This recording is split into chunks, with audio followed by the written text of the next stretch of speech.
ገብስ ነው የምትለው ትለኛለህ። እኔ ገብስ ነው የምትለው አላልኩም። የሚመስል እንስሳ ካያችሁ አትቅረጹ ትላለህ። ምንም አትለው። እኔ በፍጹም አሁን ሰዎች ጣዖት እንዲያመልኩ አልፈልግማ። አንዳንድ ጊዜ ሰው ድንገት አይታወቅም። አንተን የሚመስል እንስሳ ቢያገኙ ነው ሊያውም የቤት ሳይሆን የዱር እንስሳ ቢያገኙ ለምሳሌ ምን ይታወቃል? እኔ ወደ ስተት መንገድ እንዳይሄዱ ለማለት ያክል ነው እንጂ እኔ አንተን ጠልቼ አይደለም። ፓስተር ሶፊ እኔ በክርስቶስ ፍቅር በጣም ነው የምወድህ። ስለዚህ በቻልኳት ጠርበን እናዳምጥ። አሁን አንተ ነው የምትወደኝ እኔ? አዎ እኔ በክርስቶስ ፍቅር እወድሃለሁ። በጣም በክርስቶስ ፍቅር ስለምወድህ ነው ካለህበት ጨለማ እንድትወጣ አብዝቼ የምጸልየው። በነገራችን ላይ አብዝቼ ስለአንተ የምጸልየው ትናንትና ማታ መንፈስሽ ሲታወቅ ነበር አይደል? ተኝተህ ለምሳሌ ትናንትና ማታ ከቤት ከገባሁ በኋላ ተደውለህልኛል ነበር እንዴ? ትናንትና ማታ አንተ ቤት ከገባ በኋላ መንፈስሽ ሲታወቅ ስደውልልኝ እኔ አሜን ብዬ ጨርሼ ነው ስልክ ያነሳሁት። በነገራችን ላይ ስለ አንተ አብዝቼ ክርስትና ስም የለህም። በእርግጥ ፓስተር ሶፊን ብትባል ስሙ በሰማይ ቤት አይታወቅም። ግን ወንድሜ ያልኩኝ በቃ ለወንድሜ በጨለማ አሰራር ውስጥ ያለውን ወንድሜ እግዚአብሔር አምላክ ሆይ በቃ በስምህ አድነው። እግዚአብሔር አምላክ ሆይ ካለበት ድቅድቅ ጨለማ አውጣው። በቃ ቤተክርስቲያንን ልቡ ይናፍቃል። ልቡም ስለሚናፍቅ ባይኖም ኖሮ ነጠላ ፒንክ ነጠላ ያደርጋል። ይሄንን የልቡን መሻት አሰበህ ደግሞ ተመልከተህ ጌታ ሆይ ነጩን አለብሰው ብዬ ስላንተ አብዝቼ ይጸልይ ነበር። መንፈስሽ ይታወቅ ነበር። አይ ነው አቤት አቤት አቤት አቤት አቤት አቤት። እኔ ገርመኛል ለመሰለህ እነሱ ጋር ካለው ይልቅ እናንተ ጋር ያለው አብዝቶ ይበልጣል ይላል ብራዘር። እሱ ነው።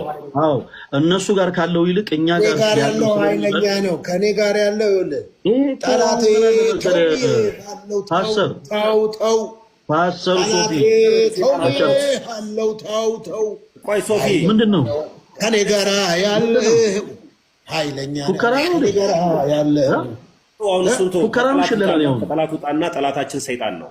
ጥቅስ ሰይጣን ይጠቅስ ነበር። አንድ ጊዜ ክርስቶስ ኢየሱስን አግኝቶ ብትሰግድልኝ ብሎታል። ታስታውሳለህ? ጥቅስ መጥቀስ መኖር አይደለም፣ መኖርና መጥቀስ ይለያያል። እንደዚህ አይንም በጨዋጥበት እናገራለህ። እዚህ ያየ ሶፊ ተጽዕኖ ፈጣሪ የሚል እንደዚህ እየተደረገ ትንሽ ቀን ዘቅ እያልክ እኔም ብቻ አትይኝ ዝቅ እያልክ የሚጻፈውንም ይኸው አንዳንድ እስኪ ዝቅ ብለህ ይኸውና ከዛ በኋላ ከዛ በተረፈ ተመስገን ጌታ ስላንተ የሚመሰክረው ይኸውልህ ፍላሽ ከኋላ ገጥመህበት ነው እንዴ? አንዴ ነው የሚያወራው እንደዚህ መደዳው ተመስገን ነው። ተመስገን እንድትናገረው አልፈልግም በነገራችን ላይ እና ታዲያ ምንድነው ይሄው እኮ ማየት ትችላለህ። ምን አለ መሰለህ ሶሪ ይኸውልህ ፓስተር ሶፊ ምን አለ መሰለህ ሰው ትምህርቱን ታይና የተማረውን ትምህርትና ያስተማረውን ትምህርት ታይና ታከብረዋለህ። እኔ ደግሞ በብዙ በእግሩ ስር ቁጭ ብዬ እየተማርኩ ያለውኝ ወንድሙ ነኝ እና አንድ ቀንም ደግሞ በእግሬ ስር ቁጭ ብለህ እየተማርክ ነህ ብሎ እያወረደኝ ያለ ሳይሆን እያከበረኝ ማንም ታናሽነትህን አይቶ እንዳይንቅ ይጠንቀቅ እንዳለው ጳውሎስ ለጢሞቴዎስ እንደዛው ታናሽነቴን አይቶ የማይንቅ ድንቅ ወንድሜ ነው እና ከእግሩ ስር ቁጭ ብዬ የመማር ወንድሜ ነው። መማሩ ጥሩ ነው። እስካሁን ተምረህ ምንም ጥሩ። እስቲ ዲያቆን ፈለገ አንድ ጥያቄ ላንሳ እንዳጋጣሚ እኔ ጋር እዚህ ጋር ይሄ ምስል አለ። እንግዲህ በኢትዮጵያ ኦርቶዶክስ ቤተክርስቲያን አንዳንዱ በተለምዶ የሰማሁት ስዕል አድኖ የሚሉ ሰዎችም ገጥሞኛል። ትክክለኛ መጠሪያውን ስለማላቅ እንዳላበላሸው ብቻ ስዕል አድኖ ማለት የሚያድን ስዕል የሚል አይነት ነገር ይዞ ሁሌ በገባው ቁጥር እዚህ ጋር ስለምገባ ለምንድን ነው በስዕል ታምናለህ ማለት ነው ይላሉ። እኔ ደግሞ ምላሼ ይህ የ12ቱ ደቀ መዛሙርቱና የጌታችን የመድኃኒታችን የኢየሱስ ክርስቶስ የመጨረሻው ራትን ስለሚያስታውሰኝ ለዚህ ምስል አልሰግድም፣ ይህን ምስል አላመልከውም። ነገር ግን ያንን ነገር ሁል ጊዜ ቤቴ ስገባ ማዕድ ቦታ ስቀመጥ፣ እዚህ ቦታ ስቀመጥ ሰዎችም ይህን ላይፍ ሲመለከቱ ኢየሱስ ክርስቶስ የመጨረሻው ራት ላይ የተሰራውን ድንቅና ተአምራት እንዲያስታውሱ ከሚል እሳቤ ነው። በእናንተ በኢትዮጵያ ኦርቶዶክስ ቤተክርስቲያን አስተምህሮ ስሙ ምን ይባላል? አንደኛ። ሁለተኛ እነዚህ ስዕላት ይሰገዳላቸዋል ወይ ይመለካሉ ወይ የሚለውንም እስቲ እኔ ከምመልስ ከዛ ከአንተ ልስማ ፍቃድ ከሆነ። በመጀመሪያ ፓስተር ሶፊ ስዕላት መጽሐፍ ቅዱሴ ናቸው ወይስ አይደለም? ጠየቅኩህን መልስልኝና ከዛ ናቸው ብለህ ትመጣለህ። ይኸውልህ አሁን እንግባባ እንጂ እኔ የጠየቀኝን መልስልሃለሁ። ግን ስዕላት መጽሐፍ ቅዱሳዊ ናቸው ወይስ አይደሉም? ቆይ ናቸው ወይስ አይደሉም? ቆይ ተረጋጋ። መጽሐፍ ቅዱስ አይደል ያልከው? መጽሐፍ ቅዱስ ላወጣ ነው። በመጀመሪያ ናቸው ወይስ አይደሉም የሚለውን እንኳን ነገርከኝ። መጽሐፍ ቅዱስ ላይማ ምስል አለ። የጠየቁት ጥያቄ ናቸው ወይንስ አይደሉም፣ አለ ወይስ የለም አይደለም ጥያቄ። መጽሐፍ ቅዱሳዊ ናቸው ወይስ አይደሉም?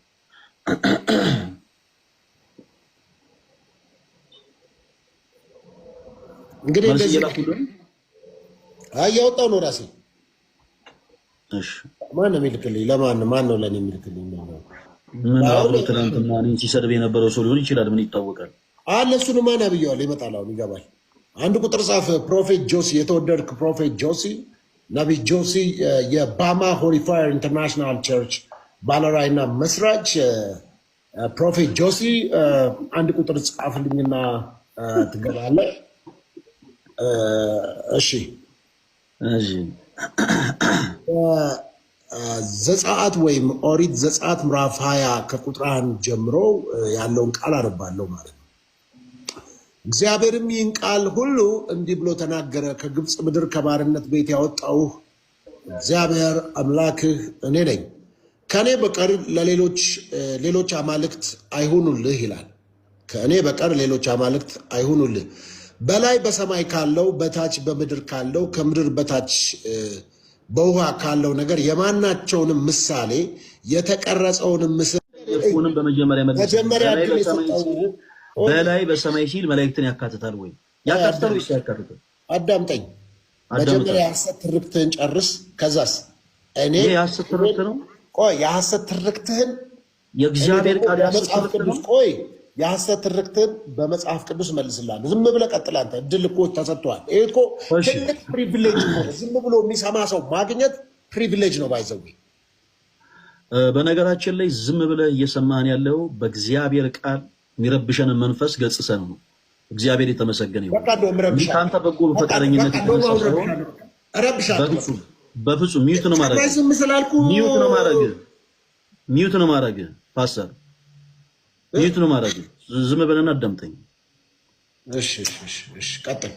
ቴንክ ዩ አሰርኳት በል። እኔን አላሰርከኝም።